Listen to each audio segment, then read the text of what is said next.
శ్రీమద్ భగవద్గీతలో 2వ అధ్యాయమైన సాంఖ్యయోగంలో మనం 18వ శ్లోకానికి వచ్చేసామండి. ఈరోజు 18వ శ్లోకం పలికే వాళ్ళ పేరు ఊరు. ఆర్ భాగ్యరాణి బళ్ళారి. భాగ్యరాణి గారు రెడీగా ఉన్నారా? రెడీగా ఉన్నాను. అంతవంత ఇమే దేహాః అంతవంత ఇమే దేహాః నిత్యస్యోక్తా శరీరిణః నిత్యస్యోక్తా శరీరిణః అనాసీనో ప్రమేయస్య అనాశీనో ప్రమేయస్య తస్మాద్యుధ్యస్వ భారత. తస్మాద్యుధ్యస్వ భారత. ఓకే, భాగ్యరాణి గారు మ్యూట్ చేసుకోండి. ఈ 18వ శ్లోకాన్ని మళ్ళీ చదువుతాను, చూసుకోండి. అంతవంత ఇమే దేహాః నిత్యస్యోక్తా శరీరిణః అనాశినో ప్రమేయస్య తస్మాద్యుధ్యస్వ భారత. ఇంకోసారి చెప్తాను చూడండి. అంతవంత ఇమే దేహాః నిత్యస్యోక్తా శరీరిణః అనాశినో ప్రమేయస్య తస్మాద్యుధ్యస్వ భారత. మనకు ఈ శ్లోకంలో భగవంతుడు ఇంకా అర్జునుడికి వివరంగా చెప్పుకుంటూ వస్తున్నారు. ఆత్మ అంటే ఏంది, ఆత్మకి ఏముంటుంది, ఈ ప్రపంచం అసత్తు, సత్తుగా ఉన్నవాడు పరమాత్మ, ఆత్మస్వరూపము. ఆ ఆత్మ వ్యాపించి ఉంది అంతటా, దాన్ని ఎవరు నాశనం చేయలేరు, అటువంటిది అని చెప్పి ముందు శ్లోకంలో చెప్పేశారు. ఇప్పుడు ఇంకొంచెం వివరంగా చెప్పుకుంటూ పోతున్నారు. కానీ ఈ శ్లోకంలో వెళ్లే ముందు మనం ఒక విషయం, ఒక కథ చెప్పుకొని వెళ్దాం, అప్పుడు ఈ శ్లోకం అర్థమవుతుంది. ఒక ఊరిలో రామయ్య, భీమయ్య అనే ఇద్దరున్నారు. ఇద్దరు ఒక ఇంటి కాంపౌండ్ లో వేరువేరుగా కాపురం ఉంటున్నారు. వాళ్ళిద్దరికి ఏం సంబంధం లేదు, ఊరికే ఒకరింట్లో కాపురం ఉంటున్నారు, ఒకరింట్లో రెంట్కి తీసుకొని ఉన్నారు. వాళ్ళ హౌస్ ఓనర్ వచ్చేసి, ఇల్లుగల ఆయన వచ్చేసి అమెరికాలో ఉన్నాడు. అంటే ఓనర్ దగ్గర లేడు, వాళ్ళిద్దరు మాత్రం చెరొక ఇంట్లో ఉంటున్నారు. ఇద్దరికి ఏం బంధుత్వం లేదు, ఏమీ లేదు, అలా ఉంటున్నారు వాళ్ళు. వాళ్లకు ఉండే కామన్ విషయం ఏంటంటే, రామయ్యకు భార్య 5 మంది పిల్లకాయలు, భీమయ్యకు కూడా భార్య 5 మంది పిల్లకాయలు ఉన్నారు. వాళ్ళు జీవితం గడుపుతున్నారు. ఈ రామయ్య జీవితం ఎలా ఉందో చూద్దాం. ముందు రామయ్య జీవితం ఎలా ఉందంటే, రామయ్యకు 5 మంది పిల్లకాయలు, భార్య చాలా మంచిది, చెప్పిన మాట వినే మనిషి. 5 మంది పిల్లకాయలు సమానంగా పోషించే శక్తి ఉంది. బాగా కష్టపడి సంపాదించే మనస్తత్వం ఆ రామయ్యకు ఉంది. ధర్మంగా, ధార్మికంగా సంపాదించే శక్తి అతనికి ఉంది. అటువంటి ఆ కుటుంబంలో ఎలా ఉందంటే పరిస్థితి, వాళ్ళకున్న 5 మంది పిల్లకాయల్లో మొదటి పిల్లవాడు పెద్దవాడు కదా, పెద్దవాడు అంతటా తిరుగుతూ బయట ప్రపంచంలోకి పోయినప్పుడు అక్కడ ఉండే వాటికి అన్నింటికి ఇది అవుతున్నాడు, ఇష్టం కలుగుతోంది బయట విషయాలు. వాళ్ళ ఫ్రెండ్స్ ఏమన్నా అన్నా వచ్చి అమ్మకు చెప్పడం మొదలు పెట్టాడు. ఆవిడ పెద్దవాడు కదా, వాడి మాటలేదంతా ఆమె శ్రద్ధగా విన్నారు. అప్పుడు ఆమె ఏం చేశారంటే, ఆ పిల్లవాడిని, అబ్బాయికి విని తెలుసుకునే జ్ఞానం ఎక్కువ ఉంది అని తెలుసుకున్నది. కాబట్టి ఈ అబ్బాయి దేనికి సరిపోతాడు, వేదం నేర్చుకోవడానికి సరిపోతాడని తెలుసుకున్నది. ఆమె ఏం చేసిందంటే, వేద పండితుల దగ్గర తీసుకెళ్లి ఆ పిల్లవాడిని అక్కడ చేర్పించేసింది. ఇక రెండో పిల్లవాడు, వాడు బయట ప్రపంచంలోకి వెళ్ళాడు. బయట ప్రపంచంలో ఉండే అందరితో ఫ్రెండ్షిప్ చేశాడు. ఆ ఫ్రెండ్షిప్ ద్వారా ఏమైపోయిందంటే, వాడికి శరీరం మీద అన్ని బయట పిల్లకాయలంతా వేసుకునే డ్రెస్సులు, వాళ్ళు వేసుకునే అలంకారాలు, అవన్నీ నాకు కావాలి అని ఇంటికి వచ్చి మాట్లాడడం మొదలుపెట్టాడు. అప్పుడు ఆమె అర్థం చేసుకుంది, వీడికి బయట విషయాలు చాలా, ఈ విషయాలు బాగా ఇంట్రెస్ట్గా ఉంది అని తెలుసుకున్నారు. అప్పుడు ఆమె ఏం చేసింది, ఫ్యాషన్ డిజైనర్ దాని కోర్సులో వాడిని చేర్పించేసి వాడికి ఒక దారి చూపించేసింది. చిన్నప్పటి నుంచే దాంట్లో చేర్పించేసినాను. అంటే వాడికి ఏది ఎంత ఇంట్రెస్ట్ ఉందని బాగా గమనించింది. ఇక మూడో పిల్లవాడు వాడేం చేస్తున్నాడంటే, ఆ పిల్లవాడు బయటకు వెళ్తాడు, అందరితో కలిసి మెలిసి ఉంటాడు. కానీ వాళ్ళు ఏమి కొనుక్కున్నా అది తాను కొనుక్కోవాలా, ఆ వస్తువులన్నీ తన ఇంట్లో ఉండాలా అనే వ్యామోహం ఎక్కువగా కనిపిస్తుంది ఆ పిల్లవాళ్ళు. అప్పుడు ఆమె అర్థం చేసుకుంటారు, వీడికి ఈ టాలెంట్ ఎక్కువగా ఉంది, బయట విషయాల్ని తొందరగా ఏ దేంట్లో ఏ గొప్పతనం ఉందో గ్రహించి అది మన ఇంట్లో ఉండాలని కోరుకుంటున్నాడు. అది ఆమె అర్థం చేసుకున్నారు. ఓ ఇట్లా ఉందా వీడి పరిస్థితి అని చెప్పి ఆమె ఏం చేసింది, వాడు ఏ వస్తువునైనా ఒక రూపాన్ని తయారు చేయగలుగుతాడు ఇట్లాంటి వాడు. అందుకని ఒక బొమ్మలు చేసే వాళ్ళ దగ్గర వాడిని ఏర్పాటు చేసేస్తుంది. అంటే వాళ్ళని స్కూల్కి పంపించలేదు ఆమె, వాళ్ళకున్న టాలెంట్ని బట్టి వాళ్ళని అక్కడికి పంపించేసింది. ఇక ఇంకో పిల్లవాడికి ఏంటంటే, బయట అందరూ ఏమి తింటున్నా అది తినాలనే కోరిక, రుచికరమైన పదార్థాలు తినాలనే కోరిక ఎక్కువగా ఉంది వాడికి. ఎక్కడ చూసినా అన్నీ తినాలా అని అడుగుతున్నాడు వాడు. అప్పుడు ఆమె అది గమనించి ఆమె చెప్పింది, నాయన మనం మనుషులుగా పుట్టాం, మనుషులుగా ఏమి తినాలో అవే తినాలి. నీకు చాలా రుచికర పదార్థాలు తినాలని కోరికగా ఉంది కదా అని చెప్పి ఆమె తీసుకెళ్లి వాడిని వంట వాళ్లకు అసిస్టెంట్ గా పెట్టేసింది ఆ పిల్లవాడిని. అంటే చిన్న వయసు నుంచే వంట నేర్చుకోవడం వచ్చేటట్టుగా వాడికి ఏర్పాటు చేసేసింది. శాకాహార భోజనానికి ఆ శాకాహారం వండే వాళ్ళ దగ్గర అసిస్టెంట్ గా చేర్పించేసింది. ఇంకా ఇంట్లో ఇంకా ఐదో పిల్లవాడు వాడు వచ్చి బాగా అన్ని సెంట్లు అందరు పూసుకుంటుంటే అవి చూసి నేను కూడా పూసుకోవాలి, అవన్నీ ఇంట్లో అంత సుగంధపరమైన చేయాలని చెప్పి వాడికి చాలా ఇంట్రెస్ట్ గా ఉంది. అది చూసింది ఆమె. వాడికి చాలా అన్ని ఇంట్రెస్ట్ గా ఉన్నాయి బయట విషయాల్లో. ఎక్కడికి పోయినా అమ్మ అది బాగుందమ్మా, ఇది బాగుందమ్మా, ఇది కొనుక్కుంటానమ్మా అనడం మొదలు పెట్టాడు. వాడిని కూడా కనిపెట్టేసింది ఆమె. వీడు సుగంధ ద్రవ్యాలు తయారు చేసిన పనికి వస్తాడని చెప్పేసి వాడిని తీసుకెళ్లి దాంట్లో చేర్పించేసింది ఆమె. ఇలా చేసింది. కానీ ఇంటి యజమాని ఖర్చులు పెరిగిపోతున్నాయి.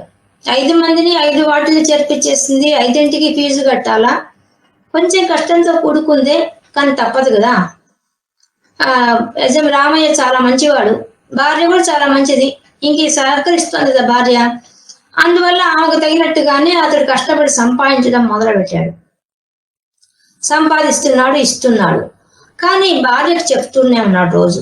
భార్యకి పిల్లకాయలకి ఏం చెప్తాడంటే, ఇది మన సొంత ఇల్లు కాదు, ఓనరు అమెరికాలో ఉన్నాడు, ఎప్పుడు తిరిగి వస్తాడో మనకు తెలియదు, ఈ ఇల్లు మనం ఎప్పటికైనా ఖాళీ చేయాలి అని ఆ ఇంటి యజమాని రోజు ఆ రామయ్య ఈ 6 మందిని కూర్చోబెట్టి చెప్తుండేవాడు.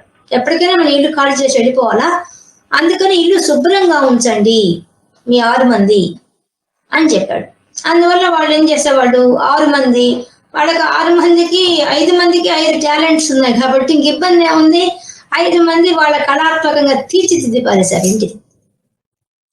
ఇంకా ఆ తల్లికి కూడా పని లేదు, కొడుకులతో సరిపోతుంది. కొడుకులే ఇంటిని అద్భుతంగా తయారు చేసేవాళ్ళు. బయట ఎంత అద్భుతంగా విద్య నేర్చుకుంటున్నారో అవన్నీ ఇంట్లో ప్రయోగించేసేవాడు. వంట నేర్చుకొచ్చిన వాడు ఇంట్లో వాడు వంట చేయడం మొదలు పెట్టాడు.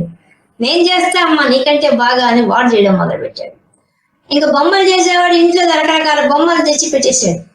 ఇంకా వాడు సెంట్లు తయారు చేసేవాడు తీసుకొచ్చి సెంట్లు ఆమెకి ఇవ్వడం కాక చుట్టుపక్కల వాళ్ళకి అందరూ కూడా ఇస్తున్నాడు. వాడు తయారు చేస్తున్నాడు, వాడు తయారు చేసిన వీళ్ళ మీద ప్రయోగం చేస్తున్నాడు.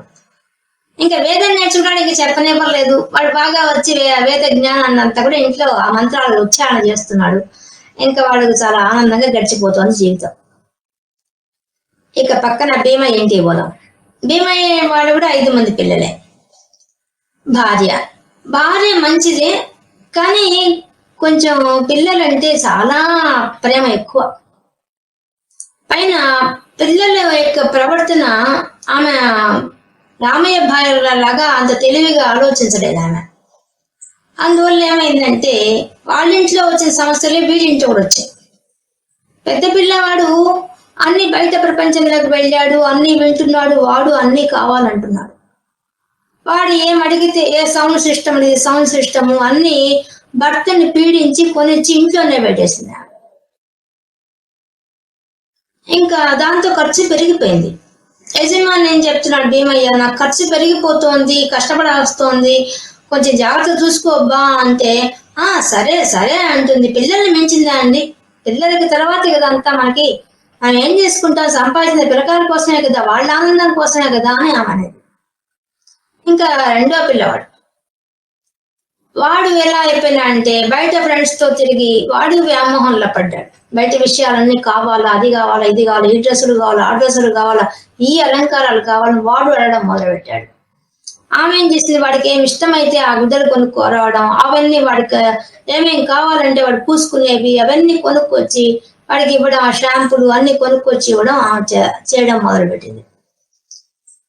ఇక మూడోవాడు వాడు కూడా అట్లే ఆ పిల్లకాయలు ఎట్టున్నాడు, ఈ పిల్లకాయలు అట్టే ఉన్నారు. ఈ మూడో పిల్లవాడు కూడా అంతే. బయట ప్రపంచంలో వెళ్ళాడు, చాలా తినుబండాలు దొరుకుతున్నాయి, బయట అన్ని అమ్మేవన్నీ కావాలని కోరిక జాస్తి అయిపోయింది వాడికి. ఆమె ఏం చేస్తుంది, రోజు ఆర్డర్ పెట్టి తెప్పించి కూడా వాడికి పెట్టడం మొదలు పెట్టేసింది. వాడు ఏది తింటానంటే అది తెప్పించి పెట్టడం అలవాటు చేసేసింది. ఇంకా దాంతో ఈయనకు భీమయ్యకి చాలా కష్టం అయిపోతుంది. ఇంట్లో ఖర్చులు విపరీతంగా పెరిగిపోతున్నాయి. ఎంత డబ్బు సంపాదించినా చాలడం లేదు.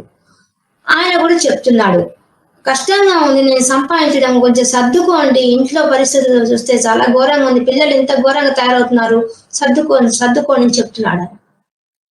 సరేనండి అంటుంది, మళ్ళీ మామూలు అయిపోతుంది ఆమె. ఇక నాలుగో కొడుకు వాడు కూడా అంతే, బయట విషయాలన్నీ చూశాడు, వాడు అన్నింట్లో చూసి అవన్నీ చూసినవన్నీ కావాలని వాడు మొదలు పెట్టాడు. వాడేం అడిగితే అవన్నీ కొనిచ్చిందా.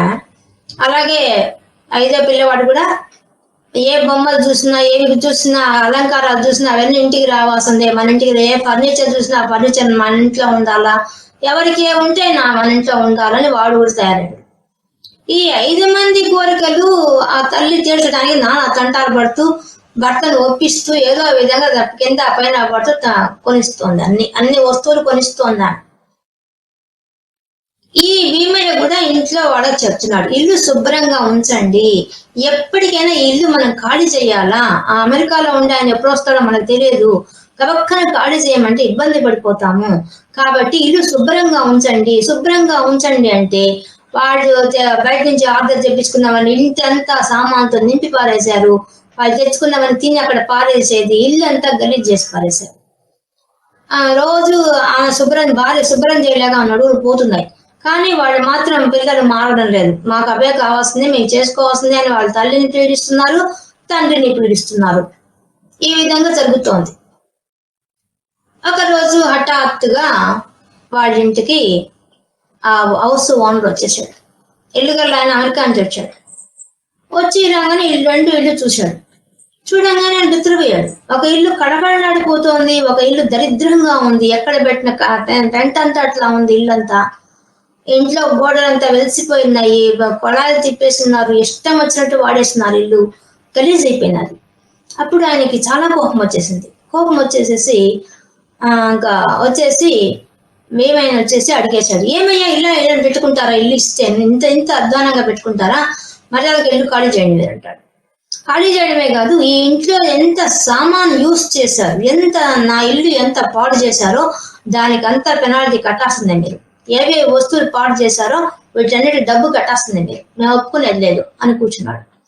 అనగానే ఇంకా భీమయ్య లబో దిబో కొట్టుకొని, మీ వల్లే నాకు ఈ పరిస్థితి వచ్చిందని చెప్పి భార్యలో పిల్లల్ని తెగ తిట్టి పెడితే ఏం చేస్తారు వాళ్ళు మాత్రం, వాళ్ళు ఏమి పలకడం, మాకు తెలియదు, మేము చెప్పాము, మా కోరిక తీరేది ఎట్లా, మరి నువ్వు అంటే అట్లా అని మా ఎదురు తిరిగి మాట్లాడారు అందరూ, భార్య పిల్లలు అందరూ ఆయనకి ఎదురు తిరిగారు. ఇంకేం చేయాలా, తప్పదు కదా, ఇల్లు ఖాళీ చేయాలి కదా. అప్పుడు ఎవరిస్తారు ఇల్లు సడన్ గా ఖాళీ చేయమంటే, ఆయన ఉండి ఆ యజమానితో చెప్పాడు, నాకు కొంచెం టైం ఇస్తారా, నాకు ఇల్లు దొరకడం లేదు, పోవడం కష్టంగా ఉందంటే, అదంతా నాకు తెలియదు, ఇప్పుడే ఖాళీ చేయాలి మీరు అన్నాడు. ఎట్లా అయ్యా, నాకు కొంచెం అవకాశం అంటే, సరే నువ్వు ఎక్కడికో నేనే ఇప్పిస్తాను నీకు ఇల్లు అని చెప్పి ఆయన ఎక్కడో ఒక కాలువ గట్టు నుండే ఇల్లు వాళ్ళకు బాడీకి ఇప్పించేశాడు. అక్కడికి వెళ్ళిపోండి మీరంతా అని చెప్పి పంపించేశాడు. ఖాళీ చేయించేశాడు. కానీ పోయేటప్పుడు అన్ని రాయించుకున్నాడు. ఏ ఏ వస్తువులు పోయినాయో, ఇంట్లో ఏ ఏ భాగాన్ని పాడు చేశారో దానికంతా పెనాల్టీ కట్టాల్సింది డబ్బులు. అంటే నా దగ్గర డబ్బులు లేవు అన్నాడు. నీ దగ్గర డబ్బులు ఉన్నప్పుడు నేను వసూలు చేసుకుంటాను, మర్యాదగా రాసి నాకు, నేను ఎప్పటికైనా చెల్లిస్తాను రాసి, నువ్వు నీ పిల్లకాయలు చెల్లిస్తాను రాసేయమని చెప్పాడు. సరే అని రాసి చేసి ఇంకా ఇంటికి వెళ్ళిపోయినారు. కాలువ గట్టు మీద ఉండే ఇంటికి వెళ్ళిపోయినారు. ఇక ఈ రామయ్య ఇంటికి వచ్చారు. ఇల్లు కళకళలాడుతోంది. కానీ ఆ ఇల్లు గల్ల ఏం చెప్పాడంటే, నేను పక్కన ఇల్లు క్లీన్ చేసుకోవాలంటే నేను ఒక దగ్గర ఉండాలి కదా, నేను అమెరికా నుంచి వచ్చాను, నాకు ఇల్లు లేదు కదా, దయచేసి మీరు ఖాళీ చేసేసేయండి అని చెప్పాడు. అప్పుడు వాళ్ళు ఇప్పుడంటే మేము ఎక్కడికి పోతామండి, సడన్ గా వచ్చి ఖాళీ చేయమన్నారు, ఎట్లా వెళ్తామండి అన్నారు వాళ్ళు. అయ్యో మీకేమండి, మీకు ఖాళీ చేయమని చెప్పడానికి నాకు చాలా బాధగా ఉంది, కానీ తప్పనిసరి అయిపోయింది కాబట్టి మీరు ఏమనుకోకపోతే మా ఫ్రెండ్ వాడు ఇంతకన్నా బాగుంటుంది, పెద్ద బిల్డింగ్ అది, అక్కడికి పంపిస్తాను, అక్కడికి వెళ్ళిపోండి అని చెప్పాడు. అప్పుడు వాళ్ళు సరే అని చెప్పేసి, అయ్యో ఆయన ఇబ్బంది పెట్టకూడదని చెప్పి వాళ్ళంతా అది కూడా ఆయన చెప్పాడు, మీరు ఇల్లు వేరే మీ సొంత ఇల్లు కట్టుకునేంత వరకు కూడా ఆ ఇంట్లో మీరు ఉండొచ్చు అని చెప్పారు. చెప్పగానే సంతోషం అయిపోయింది వాళ్ళకి. హాయిగా ఇల్లు ఖాళీ చేశారు, వాళ్ళ ఫ్రెండ్ ఇంటికి వెళ్ళిపోయారు. వెళ్ళిపోయిన తర్వాత రామయ్యకి ఆలోచన వచ్చేసింది, ఎప్పటికైనా ఖాళీ చేయాల్సింది కదా, మళ్ళీ అయినా వచ్చి వాళ్ళ ఫ్రెండ్ అయినా ఖాళీ చేయమంటాడు కదా, అదైతే నేను సొంత ఇల్లే కట్టుకుంటే నాకు ఈ ప్రాబ్లం లేదు కదా, అసలు ఖాళీ చేయమనే ప్రాబ్లం లేదు కదా, అందుకని నేను సొంత ఇల్లు కట్టుకోవాలని చెప్పేసి అప్పుడు వాళ్ళ ఇంట్లో అందరినీ కూర్చోబెట్టి, ఈ రోజు నుంచి మనం కష్టపడదాం, కష్టపడి డబ్బు సంపాదిద్దాం, డబ్బును కూడబెట్టిన డబ్బుతో మనం ఇల్లు కట్టుకుందాం అని అందరికి చెప్పేశారు. మా భార్య పిల్లలు అందరూ అంగీకరించేశారు. చాలా బాగుంది ఈ ఆలోచన, మేము కూడా సిద్ధమే అని చెప్పారు. ఇక ముందు నుంచి మీరు ఇప్పటిదాకా ఏవి తయారు చేసినా అందరికి ఫ్రీగా ఇచ్చేయడం అవన్నీ చేస్తున్నారు, అవన్నీ ఆపేసండి, అన్నీ అమ్మండి, అన్ని అమ్మడం సంపాదించండి ఫస్ట్. ఇక్కడి నుంచి మనం ప్రతి రూపాయలు అతి జాగ్రత్తగా చూసుకుందాం. నేను కూడా అంతే, నేను సంపాదిస్తా, కష్టపడి సంపాదించిన దాచిపెట్టుకొని మనకు కావాల్సిన అమౌంట్ రాగానే ఒక మంచి ప్లేస్ కొనుక్కొని అక్కడ మనం ఇల్లు కట్టుకుందాము అని నిర్ణయించుకున్నారు వాళ్ళు. ఇంకా దాని కోసంగా వాళ్ళకి ఒక కళ వచ్చేసింది. అందరికీ ఒకటే కళ. ఏం కళ? నా రూమ్ ఇలా ఉండాలి, వాళ్ళ కళాత్మకమంతా ప్రదర్శించుకునే రకంగా, వాళ్ళందరూ కలిసి జీవించే విధానంగా, ఇంకా అందరూ ఇంట్లో ఉన్న వాళ్ళందరూ కూడా ఒక ప్లాన్ వచ్చేసి ఆయన ముందు వచ్చేసింది. ఆయనకి నా ఇల్లు ఇలా ఉండాలి, నా పిల్లలు ఇక్కడ కూర్చోవాలి, ఇక్కడ వాడి టాలెంట్ తగినట్టుగా వాడికి రూమ్స్ ఏర్పాటు చేయాలా, ఒకటి సౌండ్ సిస్టమ్ ఏర్పాటు చేయాలా, వాడికి వంటకు ఏర్పాటు చేయాలా, ఒకటికి బొమ్మలు చేయడం తయారు చేసేందుకు ఏర్పాటు చేయాలా, తన ఇంట్లో నుంచి అన్ని పెట్టాలా, అన్ని ఇంకా ఊహలు మొదలైపోయినాయి వాళ్ళకి, విపరీతమైన ఊహలు.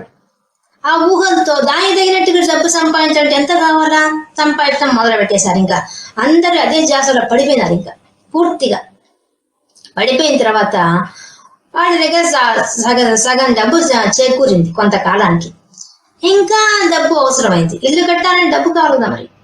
అందుకని వాళ్ళంతా ఏం చేశారు, లోన్ పెట్టుకున్నారు, లోన్ తీసేసుకున్నారు. లోన్ తీసుకొని డబ్బులు వాళ్ళ దగ్గర డబ్బు లోన్ కలిపితే వాళ్ళు అనుకున్న ఇల్లు వచ్చేసింది. అప్పుడు వాళ్ళ ఇంటికి వాళ్ళు వెళ్ళిపోయారు. ఇంకా అక్కడికి పోయిన తర్వాత వాళ్ళు ఎంతో ప్రశాంతంగా కాలం గడిపేశారు. కానీ వాడికి ఎక్కడ ఉన్నది, లోన్ కట్టాలనే మనసులో పడిపోయింది. అప్పటిదాకా ఇల్లు కట్టుకోవాలా, చేరిపోవాలనే ఉద్దేశంతో ఉన్నారు. ఇప్పటి నుంచి ఇంకో సమస్య మొదలైంది వాళ్ళకి. ఏంటది? లోన్ కట్టాలి. నెల తిరిగేసరికి నువ్వు తినగా లోన్ కట్టాలా, ఈ సమస్య మొదలైంది. సరే, దానికి కూడా వాళ్ళు సిద్ధపడతారు. ఎందుకంటే ఇంక ఇప్పుడు ఈ ఇంటిని ఎవరు ఖాళీ చేయమని చెప్పదు. ఫస్ట్ ముందు ప్రశాంతత వచ్చేసింది. నెక్స్ట్ ఏంది, అందరం తలా ఇంత వేసుకుందాం, ఇంతమంది సంపాదిస్తున్నాం కదా, అందరం కలిపి డబ్బులు వేద్దాం, అందరం కట్టేద్దాం డబ్బులు నెలకి, అది ఎప్పుడు తీరితే అప్పుడు తీరని అని నిర్ణయించుకున్నారు. నిమ్మలంగా కూర్చున్నారు. ఇంకా హాయిగా సొంత ఇంటికి వెళ్ళిపోయారు. ఇక భీమయ్య ఇంటికి వస్తే ఆయన జీవితం మరీ దుర్భరం అయిపోయింది. ఇంకా చిన్న ఇంటికి వెళ్ళిపోయారు. వాళ్ళు ఉన్నది పెద్ద ఇల్లు, అది కాస్త చిన్న ఇల్లు పోయారు. వాళ్ళ పిల్లల కోరికలు పెరిగిపోయినాయి. అవి తీర్చడానికి అప్పులు చేయడం సరిపోతుంది. ఒక పక్క ఇంటి ఓనర్కి ఇవ్వాల్సిన అన్ని రాసిచ్చాడు, ఇస్తాను డబ్బులు ఇస్తానని రాసిచ్చాడు కదా, అదొక బాధ. ఇంట్లో బాధ, ఇంట్లో పిల్లల్లో మార్పు రాలేదు, వాళ్ళు ఏమాత్రం మార్పు చెందలేదు. ఇక ఎంత చెప్పినా వాళ్ళ మార్పు రావడం లేదు. పైన తన బాధంతా చెప్తున్నాడు కానీ మారడం లేదు. ఏం చేస్తాడు? ఇంకా దిగజారిపోయింది. ఆయన ఆరోగ్యం దెబ్బతినిపోయింది. ఇంట్లో భార్య ఆరోగ్యం దెబ్బతినిపోయింది, పిల్లల ఆరోగ్యాలు కూడా దెబ్బతినిపోయినాయి. ఎందుకు బయట తిండి తినడము, ఎట్లంటే బతకడం వల్ల వాళ్ళ ఆరోగ్యాలు కూడా దెబ్బతిన్నాయి. ఈ విధంగా వాళ్ళు ఇంకా ఇంకా తగ్గిపోయింది, వాళ్ళ యొక్క శక్తి తగ్గిపోయింది. శక్తి తగ్గిపోయి ఇంకా బలహీనపడిపోయారు. అందువల్ల ఆ ఉన్న ఇంట్లో కూడా సక్రమంగా జీవించలేని స్థితికి వచ్చేసారు. ఇంకా చిన్న ఇంటికి వెళ్ళిపోవాల్సిన పరిస్థితి కూడా వచ్చేసారు. ఎంతకాలం ఉంచుకుంటారు బాడీకి గట్టకుండా ఉంటే మనుషుల్ని? ఇంకా చిన్న ఇంటికి వెళ్ళిపోవాల్సింది. అట్లా వాళ్ళ కష్టాలు తీరని పరిస్థితికి వెళ్ళిపోయారు వాళ్ళంతా కూడా. ఇది కథ. ఇద్దరి జీవితాన్ని మనం చూసాం కదా. దీంట్లో లాజిక్ లాగబాకండి. ఈ కథ మనం తిప్పుకుంటే ఆ అమెరికాలో ఉండే ఓనర్ ఎవరో కాదు, పరమాత్మ. ఆ ఇంట్లో ఉన్న వాళ్ళు ఎవరో కాదు, శరీరం. ఆ శరీరంలో ఉన్న భార్యాభర్త ఎవరో కాదు, యజమానే జీవాత్మ. ఆ భార్యే మనసు. ఆ 5 మంది పిల్లకాయలే మన పంచ జ్ఞానేంద్రియాలు. చెప్పండి, కథ అంతా మారిపోయింది చూసారా. మన శరీరమే, మన శరీరం మనం కూడా రెంట్ తీసుకొని వచ్చాం. తీసుకొచ్చిన శరీరాన్ని ఎలా యూస్ చేసుకుంటున్నాం? భీముళ్లాగా వాడుకుంటున్నామా, రామయ్యలాగా వాడుకుంటున్నామా? ఇప్పుడు మీకు అనుమానం వస్తుంది, ఎలా తెలిసింది ఇల్లుగల ఆయన కంటే? ఇల్లుగల ఆయన ఇళ్లలో సీసీ కెమెరాలు పెట్టేస్తున్నారు. 2 ఇళ్లలో సీసీ కెమెరాలు పెట్టేస్తున్నారు, అందుకే వచ్చి ఖాళీ చేయొచ్చు. ఇప్పుడు మన పరిస్థితి అదే. మనప్పుడు సీసీ కెమెరాలు మన శరీరంలో పెట్టబడ్డాయి. అదే చెప్తాం. బయట ఎవరికి తెలియకపోయినా మనం చేసే ప్రతి పని మన శరీరానికి లోపలుండే అంతరాత్మకు అన్నీ తెలుసు. నువ్వు బయట ఎంత నాటకాలు అన్నా, ఎంత అబద్ధాలు చెప్పినా, ఏం చేసినా ప్రతి విషయము తెలిసిపోతుంది. సీసీ కెమెరా మన శరీరంలో ఉంది, పరమాత్మ బిగించేసినాడు. అదే చిత్రగుప్తుడు. చిత్రంగా గుప్తంగా కూర్చొని మన దగ్గర ఉండే విషయం అంతా సేకరించేవాడు వాడే పరమాత్మకి చేరవేస్తూ ఉంటాడు మన సమాచారం అంతా, మనం ఎలా జీవిస్తున్నాం, ఎలా ఉన్నాం అనేసి. ఇప్పుడు చూసుకోండి, మన సొంత ఇల్లు ఏది? పరమాత్మ ఇల్లే సొంత ఇల్లు. ఆ సొంత ఇంటికి వెళ్ళాలంటే మధ్యలో నువ్వు అప్పు తీసుకుంటే పోయేది స్వర్గం. నా స్నేహితుడి ఇల్లే స్వర్గం. కానీ అక్కడ కూడా నీకు అప్పు అలాగే ఉంటుంది. అప్పు తీర్చాల్సింది. అప్పు తీరిస్తేనే నీవు పరమాత్మలో కలుస్తావు. ఆ పరమాత్మను ఇంటికి వెళ్తావు, లేకపోతే వెళ్ళలేవు. ఇది జ్ఞాని యొక్క స్థితి. జ్ఞాని అయిన వాడు తన పంచ జ్ఞానేంద్రియాలను ప్రపంచంలో ఉండే మంచిని మాత్రమే స్వీకరించి చెడును పట్టించుకోకుండా తన ఉన్నతికి తాను వెళ్ళిపోతాడు. ఇది జ్ఞాని యొక్క జీవితం, ఒక భక్తుడి యొక్క జీవితం రామయ్యది. ఇప్పుడున్న వాతావరణం బట్టి ఎవరు రామయ్యలమో, ఎవరు భీమయ్య ఇల్లున్నదో చూసుకోండి. ఎవరి శరీరం వాళ్ళే ఆత్మవిమర్శ చేసుకోవాలి. కన్ను పోయిన చోటికల్లా వెళితే నష్టపోయేది మనమే. చెవు పోయిన దగ్గరికల్లా పోతే నష్టపోయేది మనమే. నాలిక పోయిన దగ్గరకల్లా పోతే నష్టపోయేది మనమే. మన శరీరమే నష్టపోతుంది అంతే తప్ప పక్క వాళ్ళన్నారు వీళ్ళన్నారు ఏడుస్తూ కూర్చుంటే నష్టపోయేది మన శరీరం, మన ఆత్మ ఉన్నతినే మనం కోల్పోతాం. ఈ సత్యము తెలుసుకోనందువల్ల అందరిళ్లలో బాధలుంటున్నాయి. శోకానికి ముఖ్యమైన కారణం ఏంటంటే మనమే పరమాత్మలం, మనమే పరమాత్మ దగ్గరికి వెళ్ళాలి. ఈ పుట్టడం చావడం అనే ఒక శరీరం యొక్క ఆటను ఆపాలి అనుకున్న వాడే జ్ఞాని. వాడు ప్రపంచంలో ఉంటాడు, కానీ ప్రపంచంలో ఉండే మంచినంతా స్వీకరిస్తాడు. పరమాత్మ కూడా మనకు ఇల్లుగా, మనకు రెంట్కి ఇవ్వబడింది శరీరం. మనం అందుకే వచ్చాం భూమి మీద. రెంట్ తీసుకొని మనం రెంట్ కడుతున్నాం భగవంతుడికి. కానీ ఆ స్పృహ ఎవరికైతే ఉంటుందో, మనం బతికున్నాము, మనం రెంట్ ఇంట్లో ఉంటున్నాము, మనం వెళ్ళిపోతాం, మన ఆత్మ ఇంకో ఇంటికి వెళ్ళిపోతుంది. ఇంకో ఇంటికి వెళ్ళకూడదు, సొంత ఇంటికే వెళ్ళాలి. ఇంకో ఇంటికి వెళ్ళడానికి కోసం మనం పుట్టలేదు, సొంత ఇంటికి పోవడానికి కోసం పుట్టాం. కానీ మనం ఏం చేస్తున్నాం? ఆత్మవిమర్శ చేసుకోవాలి. ప్రతి ఒక్కళ్ళు ఆత్మవిమర్శ చేసుకోవాల్సిన విషయం ఇది. కాబట్టి ఈ శ్లోకంలో కూడా ఇప్పుడు అదే చెప్తున్నాడు పరమాత్మ. మనం చేసేది ఈ 5 ఇంద్రియాలతో మనసు ఆడుకునే ఆటలో ప్రపంచ విషయాల మీద వ్యామోహంతో మన ఆత్మ ఉన్నతిని మనం కోల్పోతున్నాం. మన మనసు ఉన్నతంగా మన ఆత్మ మనకు గుర్తు చేస్తూ ఉంటుంది, నీకు మృత్యు వస్తుంది జాగ్రత్త, మృత్యు వస్తుంది జాగ్రత్త అని చెప్తూనే ఉంటుంది అది. కానీ మనం అది ఎప్పుడైనా నువ్వు ఇల్లు ఖాళీ చేయాల్సిందే, ఎవరు మరణించినా మనకు చెప్తుంటుంది, నువ్వు కూడా ఆ స్థితికి వెళ్తావు జాగ్రత్త అని చెప్తుంది. కానీ మనం అది గమనిస్తున్నామా? దాన్ని వింటున్నామా? దాన్ని పట్టించుకుంటున్నామా? మనము అందరి కుటుంబాలు ఇప్పుడు భీమయ్య కుటుంబంలాగే ఉన్నాయి. ప్రపంచంలో ఉండే ప్రతిదీ అనుభవించడానికే భగవంతుడు మనకి ఇచ్చేశాడు ఫ్రీగా, డబ్బులకు కాదు. దయామయుడు కాబట్టి మన ప్రపంచంలో ఉండేవన్నీ వాడుకొని ఇక్కడ ఉన్నంత వరకు ఆనందంగా జీవించమని చెప్పి మనకు పంచభూతాలు ఇచ్చాడు. ఏం చేస్తున్నాం ఆ పంచభూతాలను మనం? ఆ పంచభూతాలు బయట కాదు, మనలో కూడా ఉన్నాయి. మనలో ఉన్న శబ్ద స్పర్శ రూప రసగంధాలే బయట ఉన్నాయి. మనలో కూడా శబ్ద స్పర్శ రూప రసగంధాలు మనలో కూడా ఉన్నాయి. మనం ఎలా యూస్ చేసుకుంటున్నాం? వాటి ఇచ్చిన భగవంతుడు ఇచ్చిన గ్రేట్ విషయాన్ని మనం ప్రతి నిమిషం థ్యాంక్స్ చెప్తూ బతకాల్సిన పరిస్థితి. కానీ ఎంతమంది థ్యాంక్స్ చెప్తున్నాం? థ్యాంక్స్ చెప్పడానికి వచ్చిందే పూజా విధానం, థ్యాంక్స్ చెప్పడానికి వచ్చిందే భక్తి. ఆ భక్తుడైన వాడు అందుకనే భక్తి మార్గాన్ని ఎక్కువ చెప్పారు. ఎందుకు చెప్పారు? అనుక్షణాన్ని నువ్వు భగవంతుడు నాకు శ్వాస పీల్చుకోవడానికి గాలి ఇచ్చాడు, నువ్వుగా గాలి పీల్చాల్సిన అవసరం లేకుండా ఆయనే గాలి పీలుస్తూ వదులుతున్నాడు. నువ్వుగా పీల్చాలంటే అని వదిలేస్తుంది. కానీ నీకు అటువంటిది కూడా లేకుండా ఆయనే గాలి పీలుస్తూ వదులుతున్నాడు. ఆయనే నీ కూర్చునే శక్తి భూతత్వంగా నీకు ఇచ్చేశాడు. ఆయనే నీకు ఆకాశతత్వంగా అన్ని కదిలించే శక్తి ఇచ్చాడు. శరీరాన్ని ఫ్లెక్సిబుల్ గా కదిలించుకునే శక్తి ఇచ్చేశాడు. ఆయనే నీలో 3/4 భాగం నీటి శాతంగా కూర్చోన్నాడు.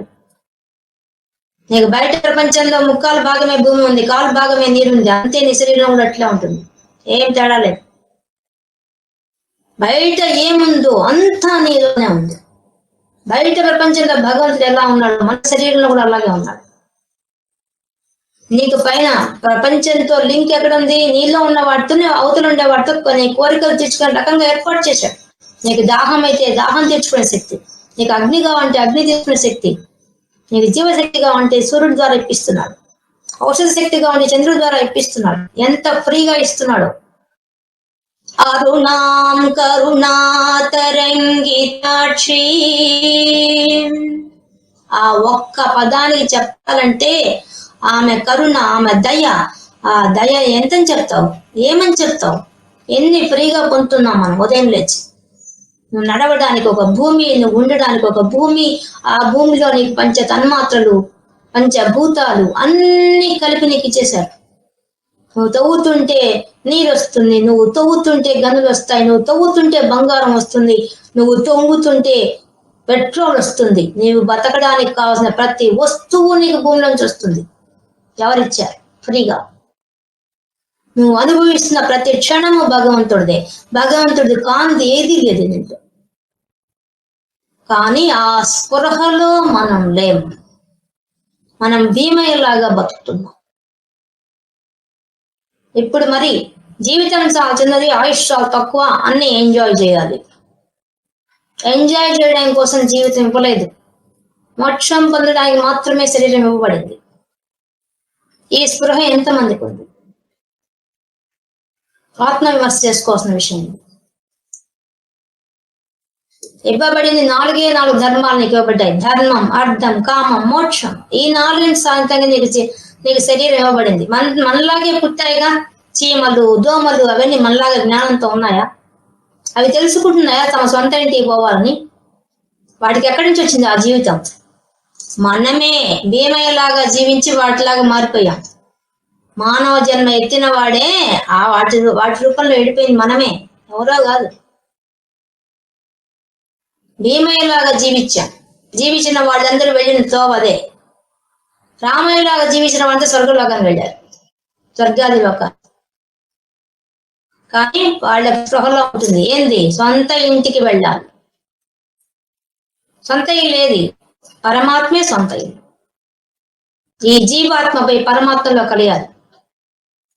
కలియాలంటే ముందే చెప్పేశాడు, అసత్తు, ఈ శరీరం అసత్తు అని ముందే చెప్పేశారు. ఏదైతే 4 భార్యలు ఉన్నారో ఆ 4 మొదటి భార్యకు విలువ ఇచ్చి మిగతా భార్యలకు విలువ ఇవ్వకపోతేనే నీవు హాయిగా జీవించగలుగుతావు. బతికినంత కాలం ఆనందంగా ఉంటావు, పోయిన ఆనందం. ఇదే మన జీవిత రహస్యం. ఇప్పుడు మన శ్లోకంలో వెళ్తే మీకు శ్లోకం స్పష్టంగా అర్థమవుతుంది. అంతవంతయిమే దేహ, ఈ శరీరాలు అంతమవుతాయి, నాశనం అయిపోతాయి. ఈ రోజున్న శరీరం రేపటికి ఉండదు. నువ్వు ఎన్ని జన్మలు ఎత్తుతున్నా కూడా దీనికి ఒక మొదలుంది, దీనికి ఒక చివర ఉంది. పుట్టడం అంటూ ఉంటే మరణం అంటూ ఉంది. అంటే రెంట్ తీసుకొని వచ్చేసాం. నువ్వు ఎంతకాలం రెంట్కి అడిగావో అంతకాలమే. నువ్వే రాసొస్తావు బాండ్, ఇంతకాలం ఉంటాను. అందరు అంటుంటారు ఎవరు సృష్టించమన్నారు, ఎవరు సృష్టించమని చెప్పలేదే, సృష్టించలేదే భగవంతుడు.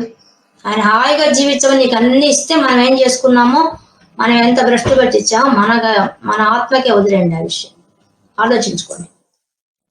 అంతవంత ఇమే దేహ, ఈ దేహాలన్నీ కూడా నీకు శాశ్వతమైనవి కావు.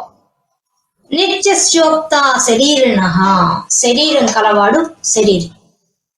ఆత్మకు శరీరం ఉంది, ఆత్మ శరీరంతో నడుస్తోంది, కానీ అది నిత్యం, అది ఎప్పుడూ ఉంటుంది అని ఉక్త చెప్పబడింది. ఎవరు చెప్పారు? తత్వదర్శిభి. ముందు శ్లోకాలు చెప్పేశారు. తత్వదర్శి ఒక్కడే యథార్థం తెలుసుకుంటాడు. ఏం తెలుసుకుంటాడు? నిత్యమైంది, సత్యమైంది, సత్ అనేది ఒకటే ఉంది, అది ఆత్మ అనే విషయం ఎవరు తెలుసుకుంటాడు? ఎవడైతే తత్వదర్శనంగా ఈ ప్రపంచంలో అసత్తు ఉంది, సత్తు ఉంది తెలుసుకుంటాడో వాడికి మాత్రమే ఈ జ్ఞానం వస్తుంది, మిగతా వాళ్లకు కాదు. కాబట్టి చెప్పబడింది. తత్వదర్శకులంతా జ్ఞానులంతా తెలుసుకున్నారయ్యా, వాళ్ళందరూ పలుకుతున్నారు. ఏం పలుకుతున్నారు? నిత్యమైంది ఏదయ్యా అంటే ఆత్మ, శరీరం మాత్రం అసత్యమైంది, అశాశ్వతమైంది, దానికి అంతం ఉంది. ఇది గుర్తుపెట్టుకో. మళ్ళీ అనాశినో, నాశనము లేదు ఆత్మకి. ఈ ఆత్మకి నాశనం అంటూ అసలు లేదు. అప్రమేయో, దాన్ని నువ్వు కొలవలేవు. ఆకాశాన్ని ఏ విధంగా అయితే నువ్వు తాకలేవో, నిరాకారంగా ఉందో దాన్ని కొలవలేవో, ఆ విధంగా కూడా నీలో ఉన్న ఆత్మ కూడా ఆకాశం అంత విశాలంగా ఉంది, దాన్ని నువ్వు కొలవలేవు. నీ శరీరాన్ని కొలవగలవు, ఇంత పొడుగు ఉంది, ఇంత వెడల్పు ఉంది అని నువ్వు చెప్పగలవు. కానీ నీలోనే కూర్చున్న ఆత్మ మాత్రం ఇంత పొడుగుంది, ఇంత వెడల్పు ఉంది అని వర్ణించి చెప్పడం నీ తరం కాదు. తస్మాత్ యుద్ధస్వ భారత, కాబట్టి యుద్ధం చెయ్యి భారత. ఓ భరత వంశంలో పుట్టినవాడా, యుద్ధం చెయ్యి. భరత వంశంలో పుట్టినవాడు అర్జునుడు ఒక్కడేనా? మనమందరం భారతదేశంలో పుట్టిన వాళ్ళమే. మనందరికీ ఒకప్పుడు ఈ జ్ఞానం ప్రతి ఒక్కళ్ళకు తెలుసు. రామయ్య లాగా జీవించాలన్న విషయం ప్రతి ఒక్కళ్ళకు తెలుసు. ఆ జ్ఞానాన్ని కోల్పోయిన భారతదేశం వాళ్ళ మనమే. ఇప్పుడు యుద్ధం చేయాల్సింది ఎవరు? మనమే. అర్జునుడు యుద్ధం చేయాలా? అర్జునుడు కాదు, ద్రోణాచార్యుడికి తెలుసు, భీష్ముడికి తెలుసు ఆత్మ గురించి. అర్జునుడికి కూడా తెలుసు. కానీ అర్జునుడికి తెలిసినా ఎందుకు అడుగుతున్నాడు అంటే, మనం గుర్తుపెట్టుకోవాల్సింది, రామయ్య జీవితంలో కూడా ఏం చేశాడు? రోజు ఇల్లు శుభ్రం చేయండి అని చెప్పాడు ఆయన. ఎప్పుడు రోజు మన మనసును శుభ్రం చేయాల్సింది. శుభ్రం చేయకపోతే వాడు అజ్ఞానానికి గురి అవుతాడు, శోకానికి, మోహానికి. ఎంత జ్ఞానవంతుడైనా సరే వాడు మోహంలో పడాల్సింది. రోజు శుభ్రం చేయాల్సింది. ఒకరోజు పూజ చేసి ఇంకో రోజు పూజ చేయకూడదు అంటే ఇంకా మేము చెప్పేదండి. రోజు పూజ చేస్తేనే నీ మనసు నిర్మలంగా తయారవుతుంది.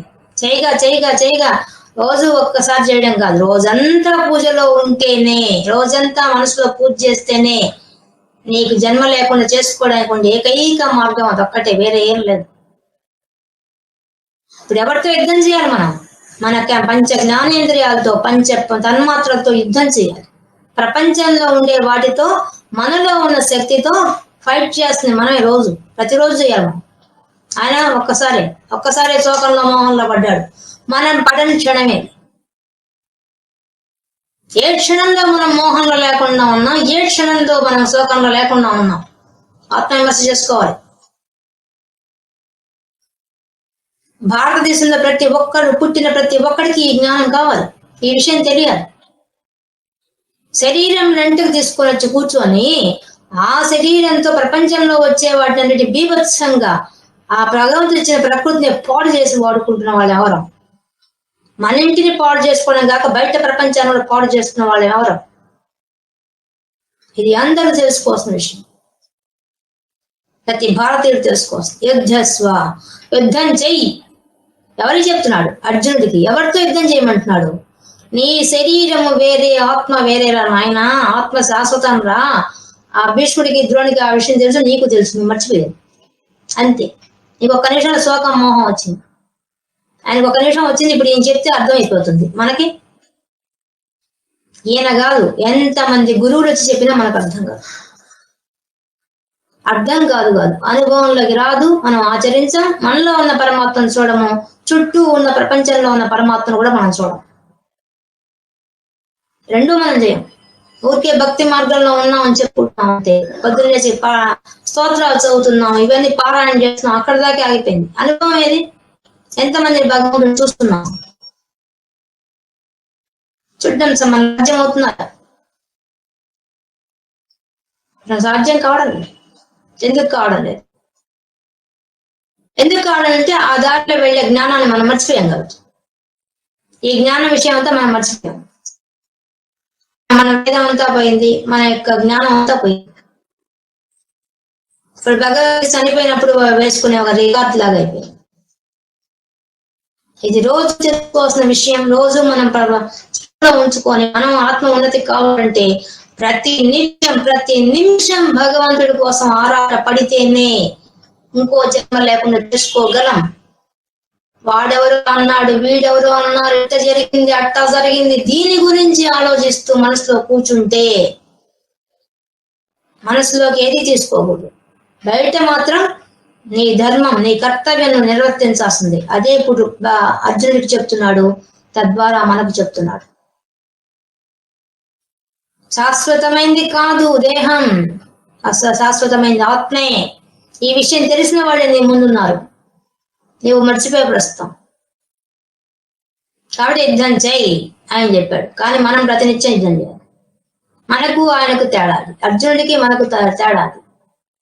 ఎప్పటికైనా మనం పోవాల్సిన ఇల్లు మాత్రం అదే. మన పంచ జ్ఞానేంద్రియాలు మనల్ని ఆడిస్తున్న ఆటకు అరికట్టాలి. మన మనసు ఆడించే ఆటకు అరికట్టాలి. అరికట్టి ప్రపంచం వైపు తిరిగి ఆడుతున్న ఆటని ఆ నందీశ్వరుడిలాగా శివుడి ఎదురుగా కూర్చొని ప్రపంచాన్ని చూడకుండా పరమాత్మను చూస్తున్నాడే, పోయి శివాలయం దండం పెట్టడం కాదు. నందీశ్వరుడు ఏం చేస్తున్నాడో మనం అది చేయాలి. ఎందుకు నంది కూర్చోన్నాడు అక్కడ? ఆనందంగా కూర్చోన్నాడు. ప్రపంచాన్ని వదిలి పరమాత్మను చూస్తున్నాడు.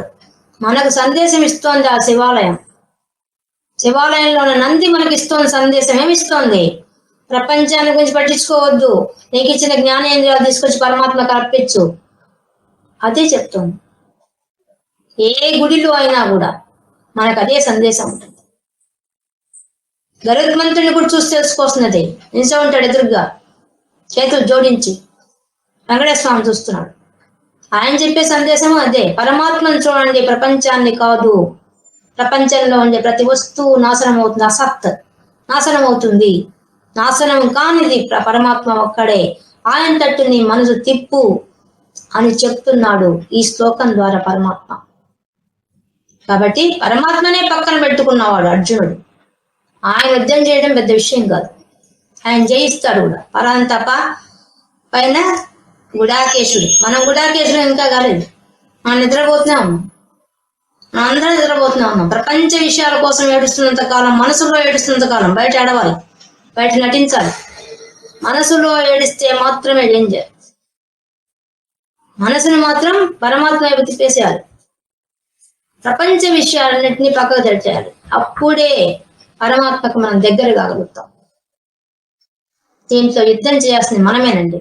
పంచ జ్ఞానేంద్రియాలతో, పంచ తన్మాత్రలతో మన మనసు యుద్ధం చేయాలి. ఆ యుద్ధం చేసి మనం విజయం సాధించాలి. దానికోసం వచ్చిందే భగవద్గీత. ఆ లెక్కతోనే అట్లానే చదవాలి భగవద్గీతని. అలా అర్థం చేసుకొని మన జీవితాన్ని తిప్పుకుంటేనే మనం బాగుపడతాం. మనం బాగుపడతాం కాదు, మనమే పరమాత్మ అయిపోతాం. పరమాత్మ అయితే పరమాత్మకి ఎంత శక్తి వస్తుందో అంత శక్తి మనకు వస్తుంది. మనమే చూసాం కదా, మనతో అందులాగే రమణ మహర్షికి రామకృష్ణ పరమహంసకి వాళ్ళందరికీ ఎంత శక్తి ఉన్నది. ఎదుటి వాళ్ళని మార్చే అంత శక్తి వాళ్ళకి ఎక్కడి నుంచి వచ్చింది? వాళ్ళు పరమాత్మలు అయిపోయారు. మనం బతికి ఉండగానే అయ్యారు వాళ్ళు. మనం కూడా బతికి ఉండగానే పరమాత్మ కావాలి. ఆ పరమాత్మ శక్తి బయట పంచభూతాలతో ఎంత పవర్ఫుల్ గా ఉందో నీ శరీరంలో కూడా అంత పవర్ఫుల్ గా ఉండే పంచభూతాలు ఉన్నాయి. వాటి నిద్ర లేవడం చాలా కష్టం, లేచిన దాన్ని తట్టుకోవడం చాలా కష్టం. అందుకే గురువులు కావాలని చెప్తారు. ఎందువల్ల పంచభూతాలు విజృంభిస్తే చూడలేం కదా బయట. కాబట్టి గురువుల శిక్షణలోనే యోగాభ్యాసం చేసుకోవాలి, గురువుల శిక్షణలోనే ధ్యానం చేయాలి. అప్పుడే మనలో ఉన్న శక్తి లేచి కూర్చున్నప్పుడు తట్టుకునే శక్తి వస్తుంది. కాబట్టి మనల్ని మనం నియంత్రించుకోవడం వల్ల భక్తి మార్గం చాలా సులభం. ఉదయం లేచి నామస్మరణ వదలకుండా కూర్చున్నా, నిల్చున్నా, తాగుతున్నా, తింటున్నా అదే కదా చెప్పాడు. జపో జల్ప శిల్పం సకలమపి ముద్రా విరచన గతి ప్రాదక్షిణ్య క్రమణం అసనాద్యాహుతి విధి. ఎవరు చెప్పారు? సౌందర్యలహరిలో ఆదిశంకరాచార్యులు చెప్పారు. కంచిత్ కాల ఉమా మహేశ, నువ్వు ఎలా ఒక రోజు గడపాలో కూడా చెప్పేశాడు శివానందలహరిలో ఆదిశంకరులు. గొప్ప గొప్ప గురువుల యొక్క పుస్తకాలు చదవాలి. అందుకని ఆ రూకుట్లో మనం వెళ్ళాలి, వాళ్ళు చెప్పింది మనం ఆచరించాలి. ఊరికే చదివేసి గమనం కాదు. మన మనసు నిజమే పంచభూతాలతో, పంచ తన్మాత్రలతో, పంచ జ్ఞానేంద్రియాలతో ఉన్నట్టు మన శరీరము, మన మనసు ఒప్పుకోదు అన్నిటికీ. కానీ దాన్ని బట్టి లాగి వెనక్కి తీసుకురావాలి. పడుతూ లేస్తుంటారు, ఓడిపోతుంటాం రోజు రోజుకి. కానీ ఆ పట్టుదల వదలకూడదు. మనము ఎప్పుడేమైనా సొంత ఇంటికి వెళ్ళిపోవాలా అనే లక్ష్యం పెట్టుకోవాలి. ఆ లక్ష్యం వైపు వెళ్ళడానికి సర్వశక్తులు ఉపయోగించాలి. అందులో ఎన్ని దారులు ఉంటే అన్ని దారుల్లో ప్రయాణం చేయాలి. త్వరగా చేరుకోవాలి, త్వరగా జన్మలు తగ్గించేసుకోవాలి. దానికి ఉండేది మనకు నామస్మరణే. నామస్మరణ అంటే స్పృహలో ఉండి, నిద్రపోతూ కాదు. చుట్టూ ఉన్నదంతా ప్రపంచం అంతా ఉండేది పరమాత్మ అనే విషయం స్పృహలో పెట్టుకొని, స్పృహ అనేది మనం బాగా అదే తితిక్ష ముందు చెప్పేసి అద్భుతమైన పదం అది. ఈ ప్రపంచంలో అన్నీ ఉంటాయి, నువ్వు తితిక్షగా ఉండాలి, ఓడ్చుకోవాలి.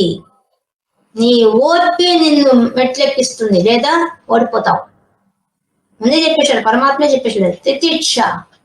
పంచ తన్మాత్రలు పెట్టాను, అన్ని పెట్టాను, నాశనం అయ్యే శరీరాన్ని పెట్టాను నీకు.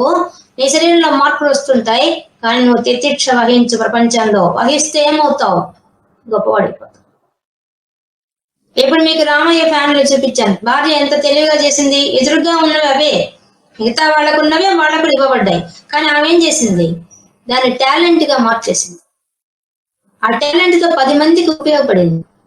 అది ముఖ్యమైన విషయం. మనకు 5 జ్ఞానేంద్రియాలు ఉన్నాయి, కానీ వాటిని మంచిగా ఉపయోగించాలి. ఆ దిశగా వెళ్ళేటప్పుడు ఎన్నో ముళ్ళు అడ్డం వస్తాయి. ఎంతో మంది యొక్క ప్రవర్తన మనకు నచ్చదు, కానీ మనం ఓర్చుకోవాలి, తితిక్ష వహించాల్సిందే, తప్పదు. ఆ మార్గంలో ముళ్ళు వస్తాయి, గుచ్చుకుంటాయి. ముళ్ళ లాంటి మాటలు వచ్చి గుచ్చుకుంటాయి, కానీ వాటికి వెళ్ళిపోకూడదు. ఇచ్చామా వాటి కోసం ఎదుస్తూ కూర్చోవస్తుంది, దాటి వెళ్ళిపోలేదు. ఎందుకంటే మనకు జీవితం చాలా విలువైంది, మనకి ఇవ్వబడిన టైం చాలా తక్కువ ఉంది. ఆ ఉన్న తక్కువ టైంలోనే మనం ఇంకో జన్మ లేకుండా మార్గాన్ని తొందరగా ప్రయాణం చేయాలి. ఎంత తొందరగా ప్రయాణం చేస్తే అంత తొందరగా వెళ్ళిపోతాం. దానికి జన్మలు తగ్గించుకుంటాం. జన్మలు ఎప్పుడు తగ్గుతాయో మన సొంత ఇంటికి వెళ్ళిపోతాం. సొంత ఇంటికి వెళ్ళాలనే కాన్సెప్ట్ తో మనం ముందుకు వెళ్ళాలి. ఇది అంతవంత ఇమే దేహ, ఈ దేహము అంతమైపోతుంది ఎప్పటికైనాను. పుట్టిందంటే చస్తుంది. నిత్యోక్త శరీరణ, శరీరం కలవాడు జీవాత్మ. ఆ జీవాత్మ మాత్రం చెప్పబడుతున్నారు ఎవరి చేత? తత్వదర్శన వాళ్ళు ఏం చెప్తున్నారు? నిత్యం, అది ఎప్పుడు నిత్యం, ఎప్పుడు శాశ్వతంగా ఉంటుంది. అనాశినో, దాన్ని ఎవరు నాశనం చేయలేరు. అప్రమేయస్య, దాన్ని ఎవరు కొలవలేరు.